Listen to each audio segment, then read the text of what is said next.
Does that bother you कि ये गाना हिट होना चाहिए, ऐसा लगना चाहिए? बॉदर नहीं करता।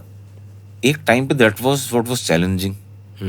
आज भी चैलेंजिंग है, आज भी एक फिल्म आती है, अब भी मैं आपके यहाँ सामने बैठा हूँ तो मैं सिटिंग से ही कहीं से आया हूँ और वहाँ पे यही है कि what is the next big song, you know. तो वो हमारी लाइफ है, I do that, I enjoy doing that. But at times होता है ना कि वो व्हील के अंदर होता है ना, वो माउस दौड़ता रहता है, उसके ऊपर चीज लटका होता है। तो at times that chase seems like that, Which is why okay I'm asking. How Yeah. Long how much. Which is why अच्छा, I'm asking. पहले एक टाइम था, मतलब एक टाइम जो मैंने देखा नहीं, मतलब मैं 90s की बात कर रहा हूँ, तब तो मैं लखनऊ ऑर्केस्ट्रा में गाना गा रहा था, कि आपने अगर एक बड़ा एल्बम दे दिया तो आने वाले कुछ सालों तक आपका आप रुतबा सेट रहता हो, था। हाँ. अरे इन्होंने वो एल्बम दिया यार, Correct, क्या बात correct. है, इन्होंने वो उस पिक्चर में गाने, वो गाना बनाया इन्होंने। करते करते करते जब तक हम लोग आए, 2000s का टाइम आया, तब भी था कि if you have done a big album, like I am sure when Shankar एहसान लॉय डिड दिल चाहता है, Right. और रहमान साहब डिड लगान और दिल से, और प्रीतम दा डिड धूम, Vishal Shekhar did dirty picture, या उससे पहले जो उनकी फिल्म है बचना है हंसने वाल, तो काफी टाइम तक उसका एक दबदबा रहता था। मैं भी जब सीन में आया, मैं और अमित, हमने जब काम करना शुरू किया, मैंने अमित के साथ काम किया, बाकी लोग सारी बातें हुई अभी, मैंने उड़ान किया, लुटेरा किया, ये जवानी है दीवानी की है, दिल है मुश्किल की एल्बम, एक तो एल्बम्स होते थे, पूरे एल्बम चलता था पूरा, और आपने किया तो उसका एक काफी टाइम तक used to enjoy the fact that you have done good work. आज ऐसा है कि आपने अभी साल का सबसे बड़ा गाना दिया and within 6 months again people are looking, अच्छा नाउ व्हाट, ये तो हो गया, व्हाट नेक्स्ट। तो हमारा गाना कब आ रहा हाँ, है? तो उसका, हाँ, अगला विच इज योर नेक्स्ट, वो आया था, उसको तो 1 साल हो गया, ऐसा, you know, it's like that. 2 साल हो गया तो भूल ही जाइए, मतलब 1 साल हो गया। सो दैट चेज ना, कि अभी एक फला फला पिक्चर आई थी जो बहुत बड़ी हिट हुई, उसका ये गाना बहुत बड़ा हिट हुआ, and by the time it died out, आप ऑलरेडी दूसरे फिल्म में, अच्छा which is the next big one, नहीं ये तो लैंड नहीं किया, बस वो पिछले जैसा बड़ा नहीं हुआ ये। तो ये एक मुझे कभी कभी बॉदर करता है कि okay, so what is it exactly, कि हम क्या कर रहे हैं, मतलब what are we chasing and how long are we gonna chase it. एक मैंने बात सुनी थी कि you're as good as your last song, ऐसा, और लास्ट फिल्म, ऐसा ऐसा कुछ भी नहीं बोलते है, हैं, ऐसा भी नहीं है। ऐसा, do you believe in that? वो कैरेक्टर्स में फर्क पड़ता है। जैसे फॉर एग्जांपल, वो शायद ज्यादा, जो लोग लाइमलाइट में ज्यादा हैं या कैमरा के सामने हैं, शायद वहां पे ज्यादा अप्लाई होता हो, मैं हाइपोथेटिकली कह रहा हूँ, not that I know, I can vouch for it.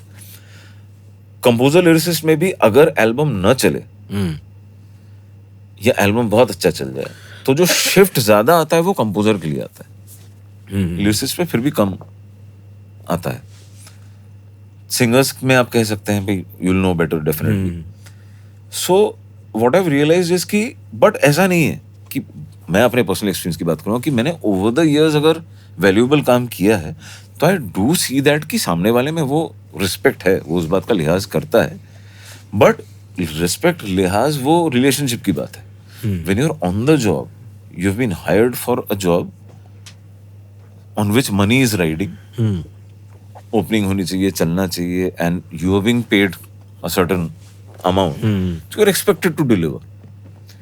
तो इसको इस नजरिए से मैं देखता हूँ कि अगर मुझे आज आके कोई कह रहा है कि भाई अभी तो पिछले साल आपका एक बहुत बड़ा गाना आया, अभी तो 6 महीने हो गए, अभी which is the next song, अभी नया क्या आ रहा है, तो इसका मतलब ये नहीं कि मैं जो पहले जवानी दीवानी या दिल है मुश्किल या देवडी या यू नो बैंड बजा बारात इनके गाने किया, तो आज उसको उसकी कदर नहीं है।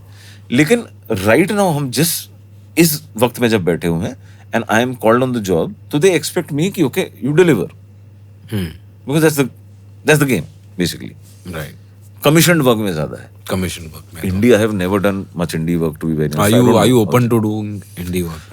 इन ओपन, यस ऑफ कोर्स, कई बार लोग अप्रोच भी करते हैं, ऑफर्स भी आते हैं, बट क्या होता है ना कि मेरा एक ही हमेशा से है कि वो मुझे कॉम्पोजिशंस मुझे ट्रिगर करती हैं कि यार this is a composition that this is interesting, I want to write this song. तो जब somebody approaches me with an idea of an indie song, वो बहुत कम मिलता है मुझे। वो कई बार होता है कि नहीं यार गाना तो आया, लेकिन ये गाना सुन के कुछ अंदर से हलचल नहीं हुई। वो फिल्मों में भी होता है कि मैं जिनके साथ काम कर रहा हूँ, जिस कंपोजर के साथ सालों से काम कर रहा हूँ, अब इस एल्बम में उसने 2 कमाल की धुनें दी हैं और 3 उसने ऐਵੇਂ ही धुनें दी हैं कि मतलब अरे यार ये क्यों करना पड़ेगा अभी। लेकिन वो आप you are hired for that job, तो आपको करना है ना, वो काम है आपका। जब मुझे इंडिपेंडेंट म्यूजिक या कोई कहता है आप मेरे लिए एक अलग से गाना हम चाहते हैं, तो तब that unless that melody really triggers.